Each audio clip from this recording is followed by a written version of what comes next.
when did the conflict with Israel start? Like, how did Israel become a problem? So Jesus Christ. there was this, just step by step. There was this one guy who got blown up.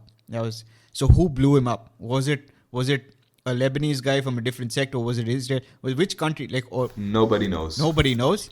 Oh, so yeah, there was a international tribunal in The Hague set up, and they eventually convicted a couple of guys from Hezbollah of doing it. Oh damn! And this And, prime minister, he was yeah. Shia, who got blown up.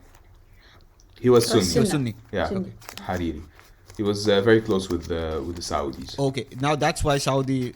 He was basically That's another point of conflict between Saudi and Iran now, because the Saudis feel that they blew up one of his guys, basically. yeah, you could say Lebanon's always been because of the absence of a government again. We've always been so open to outside interferences, and we've always been like a proxy place to send messages. So this kind of things always happen. When I was in school back in before Hariri was assassinated, there was a series of I don't know how many. It was maybe definitely more than 10 or 20 assassinations and explosions and political assassinations happening in the country. Yeah. It was a very turbulent time, and at the end of it all, when the prime minister got assassinated, it culminated in a huge uprisal. People took to the streets and they wanted the Syrians to get out of Lebanon, because the Syrians were basically militarily in Lebanon to keep the peace after the civil war, and they just wouldn't leave afterwards. Who started the civil People war? wanted What to- started the civil war? Who or what event started the civil war? All right, so you're insisting on going into the Israel. Like, I want to know what like there's got to be something, man. It's not like all of you woke up one day, there's no Zaatar, let's kill each other. No, that's not how it happened. Like, it's got to No, be but something. when we were born, it was already over. So we Yeah. We know it's not from the something stories, we actually and lived. Right. yeah, and we didn't learn I that think, at school again. I would. This is again from what I have read. Obviously, I might be wrong. Correct me if I'm wrong. But it's a culmination of things. I mean, post World War II, obviously, like it's been repeatedly mentioned in the podcast now itself, how the sectarian bias has pushed people away from a Lebanese identity. There is no one common identity called Lebanese, which never existed, I think. And that itself is a cause for any sort of civil war. And I suppose the specific events are probably how, is it called PLO, the army from Syria, which they No. found... PLO is the Palestinian Liberation Organization. The Palestinian. The PLO from Palestine, which found a base in Lebanon, and all the refugees which moved from Palestine when Israel was becoming dominant, which sort of shifted the bias or the population bias, I would say, on which your confessionalism is built. So the structural integrity. When Israel was being aggressive. Yeah, aggressive, yeah. And then that pushed many Palestinians from their country to Lebanon, is that correct? And now this shifted the population bias. Now this means there's more Muslims, and like how we talked about the census and how the parliament needs to be represented by people. All these culminated in the economic crisis around that time, I think. I suppose Lebanon borrowed so much money from the world organization, including the US, so that they can build their economy, and they couldn't pay it back, and that's where you had the crisis. And then one thing led to another, and assassination after assassination happened, and eventually people took arms and started firing each other, I think, around that point. Is that a reasonable summation of what happened? There's a lot of layers very, also involved. Let's say very informed. Like there's also like the detail that the Palestinians that came into Lebanon, they also came with weapons, so they also were ready to fight. So that also kind of triggered a bit of that flame. But there's a nuance here, because if you say it like this, it sounds like they came ready to fight the Lebanese, which is not true. No. The point was the entire point of discussion in between Lebanese people was if we should allow Palestinians to continue their armed struggle against Israel from Lebanon or Exactly, not. yeah. And that's when things started getting a sectarian tint. Because the Christians, they immediately got spooked by Muslims with weapons. They saw them as a threat to the demographics and to the military and the Muslims balance saw of them power. as an ally. Yeah, and the Muslims saw them as, because the Muslims were also probably very oppressed back then. We know because of the atrocities we also saw during the Civil War that there was so much hate. A minority couldn't possibly live happily, and then just a few years later, you have a civil war at hand. So there was probably tension a lot beforehand, and this just came as like oil on the fire. Yeah. And that's what started things. So the government wanted to put the army in to stop Palestinians from flowing in with and do the proper checks. And then there was the famous but the army might split if they have to fire against their brother Muslims. And then the army was basically split with just this word. What? Because then you have Yeah. So that's how it goes. You start like breaking apart all the tools that the government has to face a crisis. So again, what do you lean back on? That's the question again, I think. Let's say if they're a common man in Lebanon, right, regardless of the religion or the sect, they have a problem. Where would they go to? Can they go to the police or the court, or what do they rely on? You need to be well connected. You need to be basically well connected. Otherwise, you can't get shit done. Oh shit. Like even if your car got stolen or whatever, if you talk to the police, they don't do their job. You have to know someone who can help you. And you can actually get it back corruption if is you know gonna the right be person. huge. So it's either money or network. One of these two that's going to help you. yeah. Okay. So that's like having government inside government, isn't it? Like they must be running their own private government. That's the thing. Every political party is running their own system, and obviously the most successful one is Hezbollah, because they have their own. They even have their own military wing, which all the other political parties have, but not as extended as Hezbollah. And I was talking to Elias about it. Apparently, the Hezbollah's military force is bigger than the Lebanese army. They have definitely more advanced and modern equipment, and more food on the because the Lebanese army is more boots on the ground as well, right? Is never funded properly. And they've got more boots on the ground as well.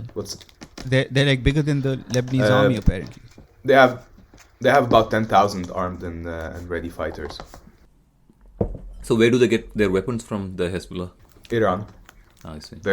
And by their own admission, that's nothing that I'm. So it's not secretive. It's not secretive. Nothing. It's just not at all. Not at all. No. Nasrallah says it in his speeches. It's nothing secret, and that's the point. Because if the government wanted to fund the Lebanese army, their hands are tied, because they're tied to their political they can only no Western government would allow a powerful army next to Israel. I'm gonna put it this way. So the Lebanese army is basically vetoed from getting funded, or at least the people in the country don't have the balls to go to the people who actually can fund it. They don't go. They don't dare to go, for example, to India, to Russia, to other manufacturers than the U.S. and Europe, and say, hey, we need a proper army to protect ourselves. We don't want to be the aggressors anywhere, but we don't want to. I guess that would create a second civil war. Yeah, I don't know, but I mean, even at least for your borders, I mean. So in the absence of that, parties that have the free hand to operate, they would just go and do it themselves. Say if the Hezbollah is to have it their way, which would mean it would be an Islamic state of Lebanon after that. Is that correct? That's their outspoken ideology. And is there a counterweight to that? Is there a Christian group, say, which would want a Sunni side, Christian or a Sunni Lebanon? side? All of them, basically all of them want power to themselves. So they're all like different sides of the same coin. Right. But there are very few actually.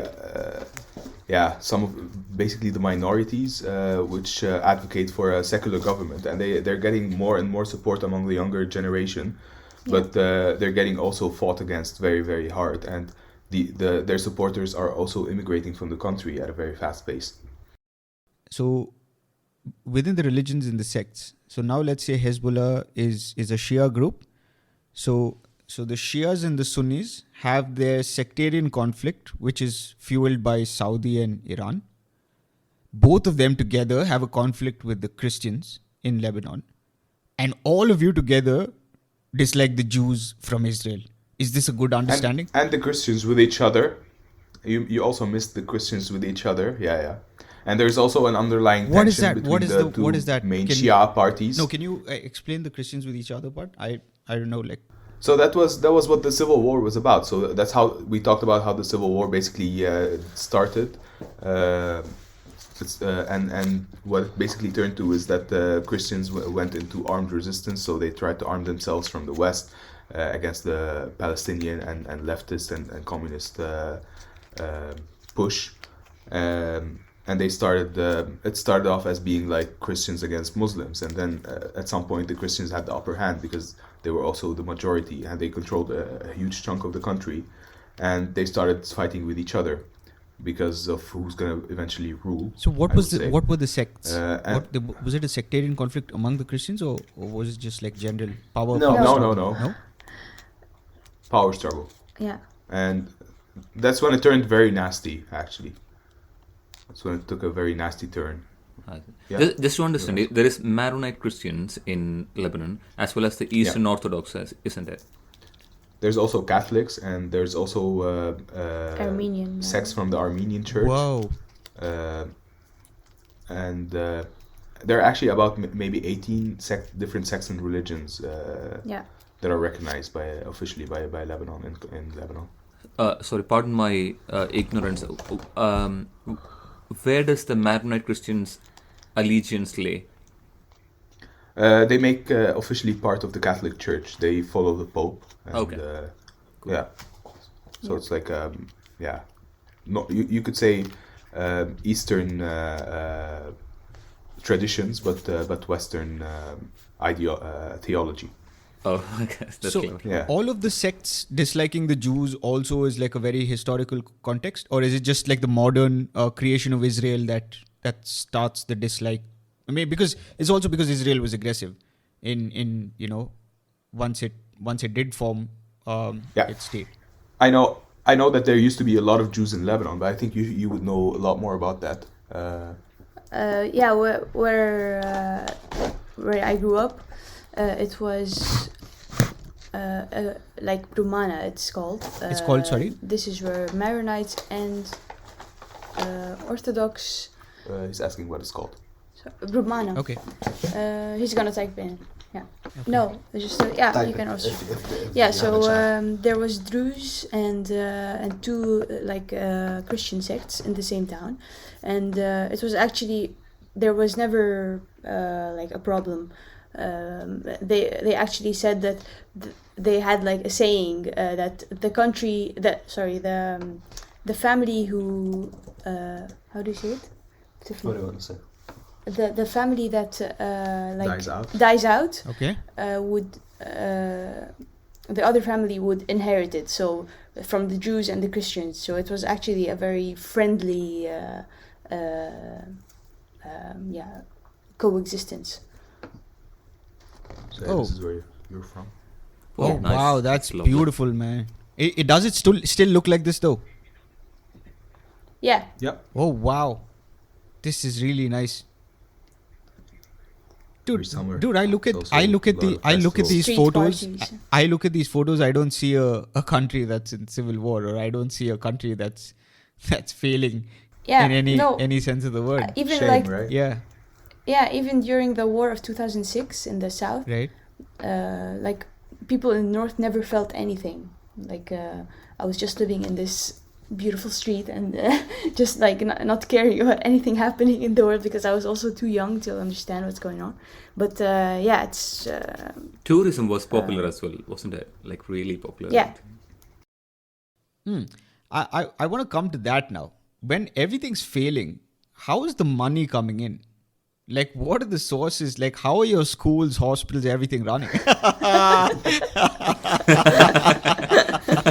From immigrants. For the audience who don't have video, when I asked how's the money coming in, they just raised their hands because they're the ones sending it in.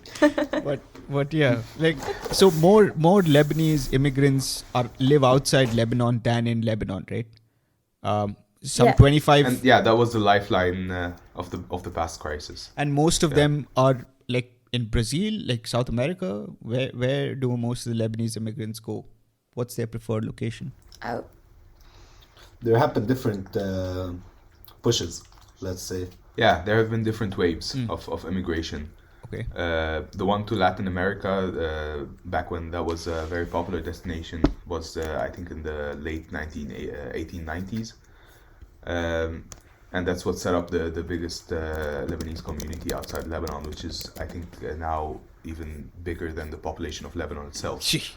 And yeah, but a lot of them also lost contact with their roots. There are huge communities in the US and Canada and Australia and France. and Canada. Yeah. So, I mentioned Canada. out of curiosity, right? yes. When you guys meet as Lebanese people outside, is there like a sectarian undercurrent? No, right? Because you guys chill as Lebanese. Like when you say the Lebanese community. Yeah, we don't feel that because we don't have that. We don't think like that. Yeah. But and I think a lot of people who also immigrated, they realized Exactly. what the issues of the country were. So they don't fall into these kinds of trap either. Yeah. Yeah. May I ask you a question? Where does the youth stand in Lebanon? Do they associate themselves with the religious group, or do they see something like an independent Republic of Lebanon, which is possible? During the 2019 crisis, when it started, I think that's where the youth were on the same page of we just want a normal country and without crises every few years. So that really grew to the point that there was a lot of people also in the elections that went with like independent and not The traditional parties. not in the traditional parties, and so there was actually a very high possibility of them getting in the parliament, but they as Elias said, they were fought very hardly, and also like people who live abroad, the youth in particular, they wanted to vote for these people, but I think like my theory is that the government in Lebanon also tried to stop that by saying that you have to register somewhere before you are allowed to vote online. So a lot of these votes also didn't come in. And the links didn't work, and Yeah. yeah, and there was also a lot of questioning of the traditional political parties actually basically cheating on the election, Yeah. changing how do you call it, like Election boxes. the election Yeah. boxes, switching them for other ones. But yeah, and even there, you it's very hard to get somewhere with the legal system. Yeah, but I think the youth is practically divided. Yeah, I would say the youth is definitely divided. Some guys are really traditional and orthodox with their sects, let's say, and their political parties, while others were like hoping for a change and hoping for a non-sectarian, let's say, country. Yeah, but it went away. Yeah, maybe the extremes grew they got more extreme on both sides. Exactly. Yeah. And like every time you go deep into the crisis, you are feeding this sectarian, the thing that is dividing the people, because now they rely more on their sects and more on their political party to help them financially and to get a job for their kid or whatever. You know? to be well connected in a way. Yeah. I see. Yeah, and one more thing is that also the trend is becoming that the people who are not well connected and cannot make it on their own in that country, which you almost can't, they end up packing up and leaving because they have the qualifications to do so. and the people who stay are the ones who actually are okay with the system being the way it is, and that's why it doesn't change. I see. That's a complicated So problem. it's a vicious cycle. It's like Yeah. feeding off. Yeah. This is Ju- like, Just a follow-up question on that. Do you have a political party that the youth has, for the youth to convene or to put an ideology together? Every party has a youth club or something like that. Right. But I would say like some of the youngest parties, which were created not, recently, they just emerged in the last few years. One of the main ones is called Citizens in a State, which has a worked out plan for the financial and economic crisis in Lebanon and societal and Which is unusual for yeah. a party. yeah, because political parties they never have election plans in Lebanon. You just you vote for someone because your dad voted for his dad and your grandfather voted for his Yeah. grandfather. okay, so who calls That's how it calls an election? Who calls an election? Like, is it like a political party that like is that do you have like an election commission or is it like a 5-year term? Parliament? Who calls So- an election? It's basically on a 6-year term, but the way it's become lately, because of how lazy the political life is becoming, and because of that the political parties are afraid of being replaced, they only call for elections when they're sure that they are going to win it. So if there's a crisis in the country, they would say now is a crisis. This is not the time to hold an election. Right. And whenever they know that okay, we have a pretty powerful grip on people, they call for an election as if to confirm their authority, over people. But it's actually basically become a dictatorial country. Oh, okay. Yeah, by a bunch of people. Are there Yeah. any communists in Lebanon though? Yeah, but you should also know that the things don't mean what they normally mean in Lebanon. So we also have a socialist party, but it's actually known as the party for the sect of the Druze, which is very weird because it has nothing socialist about it. And the structure of it is sectarian. Yeah. By definition, it should be a socialist party. This is a international concept. But in Yeah, Lebanon, lot of it became definition. one of just like another traditional party, you could call it. Yeah. Right. So just one religion, and there's one leader, and that is the grandson of the original leader or whatever, But wouldn't you call citizens of a state like a bit socialist? Yeah. But I mean, like, there is a communist party in Lebanon, but how communist is it? Because Yeah. people also in Lebanon, when they think communist, they immediately think communist equals Russia. leftist equals the guys. For example, in the Christian community or most of it, the guys we fought against during the Civil War. So for them, they don't even know what communist means. For them, it's just an insult. If you call someone a communist, you're insulting him. Right. Yeah. That's And this is the level of political awareness. I see. yeah, more than that, they kind of see it as a cancellation for the religion in a way. Oh yeah. They see it also as an anti-religion I see. ideology. Yeah, that's true. Okay. Guys, I think it's been an hour now. Shall we take a break and then reconvene?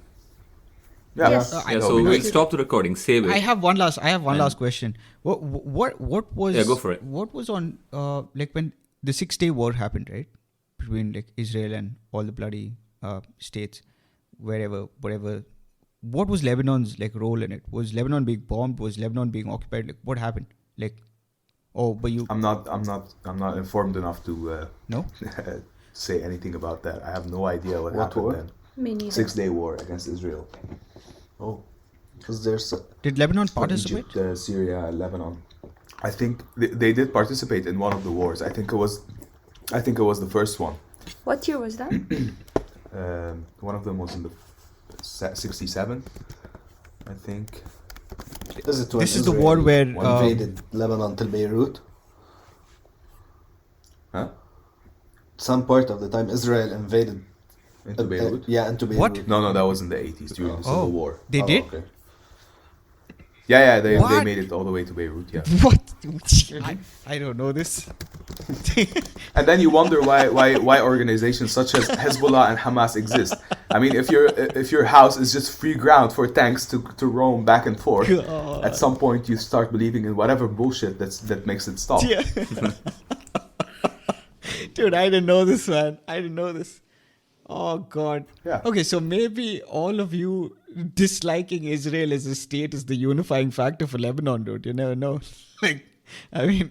I wouldn't say that, because Israel had very good relations with the Christian parties during the Civil War, mostly. Oh, really? Okay.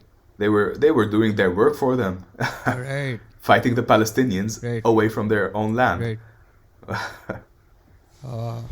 And that's probably where they secured their weapons from in the first place. I see. Yeah. And their training. All right, we'll reconvene. So Yes. please save the recording and then We'll Yeah. save this audio the and we second start. place is for Vishnu because he never does that. Yeah. And we'll reconvene.